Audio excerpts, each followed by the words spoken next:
po, hindi po kayo yung uupo as a witness, pwede naman po hindi kayo umaten. Kasi maganda nga po sa kanila dahil nalala nila kalagayan namin. Kasi hindi naman po kami ganun kaano sa buhay. Ang pamasahe po, hindi po basta-basta. Malaki rin po ang pamasahe kasi between from Bulacan going to Santa Cruz, Laguna.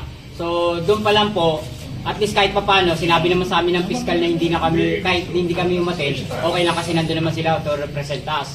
Ngayon naman po, kaya po nung sinabi nila na bigla ko lang pinabayaan, hindi po pinabayaan ang kaso. Hanggang ngayon po, naghahanap pa rin po kami ng sagot o talagang katotohanan kung ano nangyari sa pamilya namin. Kaya lang po kasi siguro sila nasabi nila kasi hindi na po kami nakakasama sa kanila. Unang-una, bakit po kami hindi nakakasama? Kasi naman po, nung minsan tinanong ko sila, si Jaja at si Dayan, may sinabi sila sa akin, na tinamin nila sa akin, na nakikipag-ugnayan din pala sila doon sa kabila. Na meron silang pinaplano doon sa kila Mr. Atong Mang.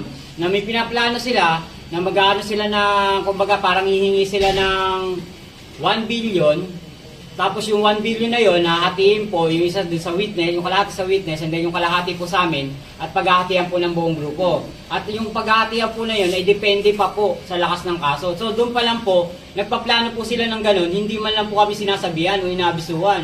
At the same time, inalis pa po nila kami sa GC. So tapos sasabihin nila, hindi kami umaten, hindi kami nakikisama sa kanila. Wala nga po kaming info kung ano na gusto nilang mangyari. Hindi nila kami sinasabihan. Kaya, nangihingi ho kayo?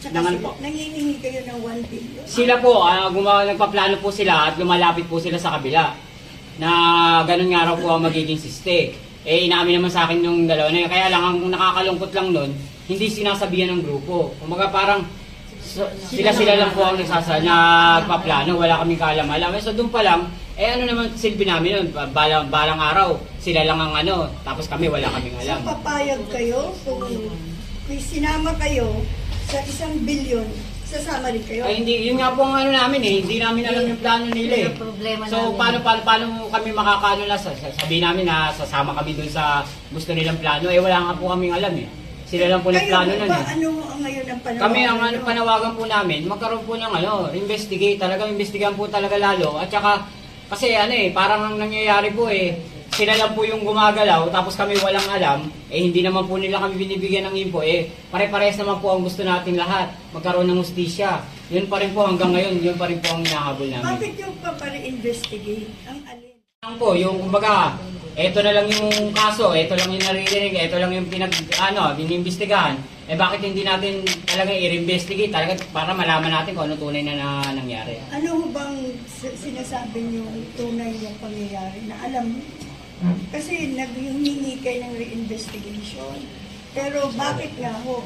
Kasi, di ba parang naka-file na sa korte. So ano ang i-re-investigate at sino yung ipapare-investigate?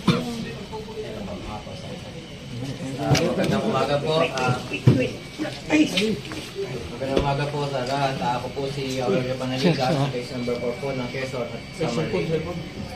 Yung sinasabi niya pong na re-investigate po, sana po, hindi lang yun sa sinasabi ng witness na si Don Patidongan, ang lagi na lang, yun na lang na-investigahan. Sana pagbigyan din po yung mga gwardiya po na kasamahan din po ni Don Patidongan na naka-PH po sa ngayon.